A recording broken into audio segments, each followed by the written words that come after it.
took a mobile-first design with this solution by looking at how people interact and where they are, all the different circumstances, and we said, you know what, how do we help people stay more connected in the moment? How do we help them stay on top of their day? And so our whole user interface is designed around that, getting stuff done. Let's take a look. Excellent. So let's get into the mobile demo. So here you can see my iPhone, and it works pretty much the same on Android.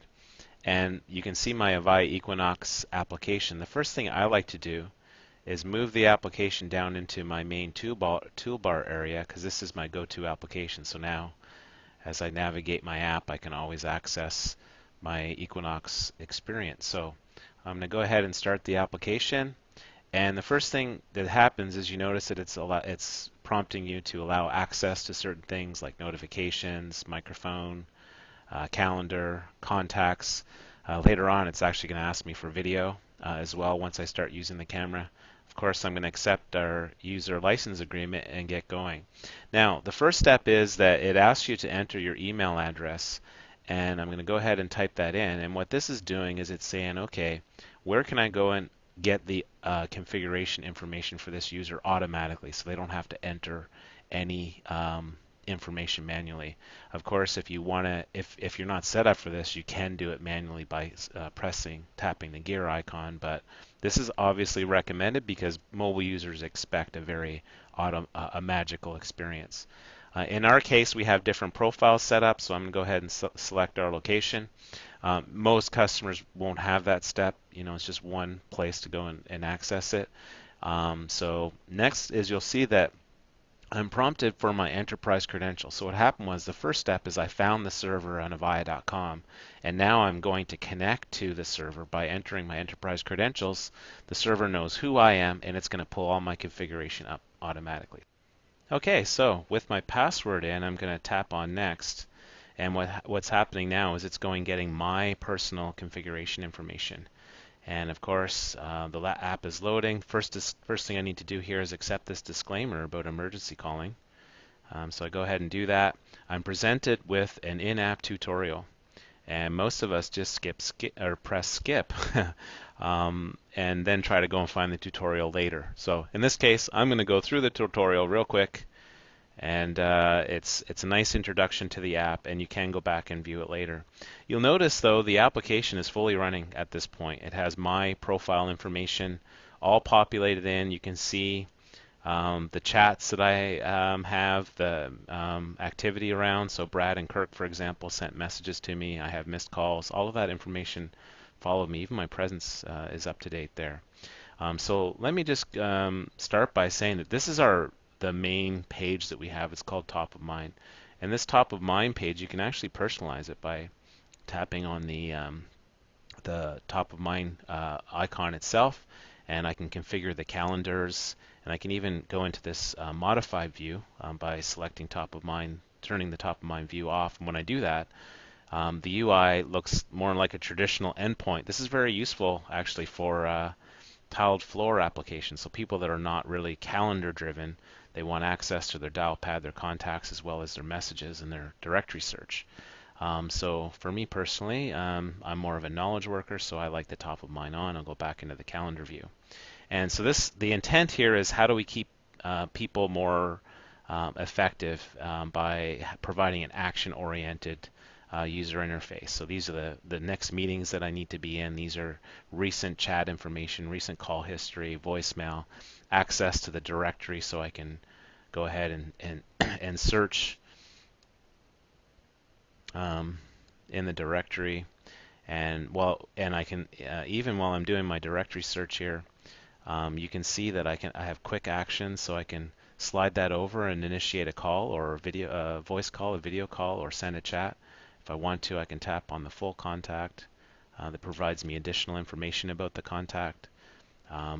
So full contact integration, which is very common. I also have a dial pad here that I can tap on. I can bring that up. You know, if you remember the number that you're calling, that's very handy. Of course, you can make point-to-point voice and video calls here. So let me go back to the main view. You'll notice that there's a menu icon with the three lines, and so I can tap on that, or if I want, I can pull the menu out just by sliding to the left of the application. And from here I can switch views. I can go into my contacts view, my call history view, my meetings view, my messages view. If I have other calls that I want to move from devices to device to device, like active meetings for example, or an active call, they also appear here, so I can go ahead and easily move my calls around. Okay, so in this scenario I'm going to join a meeting, discuss web design, hosted by Brad Black, and includes one other person. So let me tap the Equinox client is getting me all set up. You'll notice that in this case the video is paused by default. We do that when you're on a smartphone, and we do so that the camera is not pointing around in all directions so you make other people on the bridge dizzy. So here I am, I'm in my video call, and I can adjust my self view around. I can check out the roster. I have my roster controls, and so I can manage my meeting quite effectively. You can see here that Brad started to share some content, so the content appears in the top portion of the screen with the video remaining on the bottom. And so we're reviewing the new web design for the Avaya Equinox launch and the Equinox Experience, and everything looks great. Of course, there's one question that I need to answer. We all face this, and so in our multitasking selves, I'm going to go ahead and switch over to my contacts page, and I need to find Kirk and ask him a quick question. So let me go ahead and switch to contacts, and I'm going to find Kirk. So this is going to go ahead and search all of my contact information that I have. There he is. And so I can select the full contact card or just slide over to the right, send Kirk a quick message, hey. And by the way, while I'm doing that, you'll notice that I have this control. And so what this allows me to do is if Brad asks me a question, I can just simply go off mute and answer him, and then go back on mute. And I can also see the content adjusting in the meeting. So if there's something that looks important, I can just one tap go back into the meeting. So that's the multitasking nature, and with that mute button and the content slider that follows you around your application so that you can stay very effective in the meeting.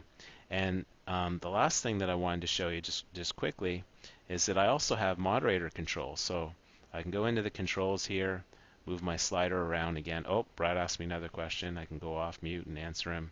I'm able to do all my moderator controls in here. So for example, turn on recording so that we can save this meeting, post it to our library, download it in MP4, or we can share it directly from a web page to help other people get caught up. And you'll notice as well there's a little red icon on the meeting indicating that it's being recorded for participants. And so that's a very common workflow. We'll end this meeting, and I'll show you another workflow. I'm just going to switch back to my top of mind page, and here we go for the next workflow. In this scenario, I'm going to show the persistent messaging capabilities of the client. And so you can see I've got an updated message here from Brad Black, so I'm going to go ahead and tap on that.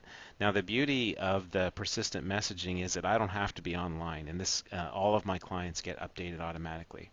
And this also works for multi-party, like a group chat.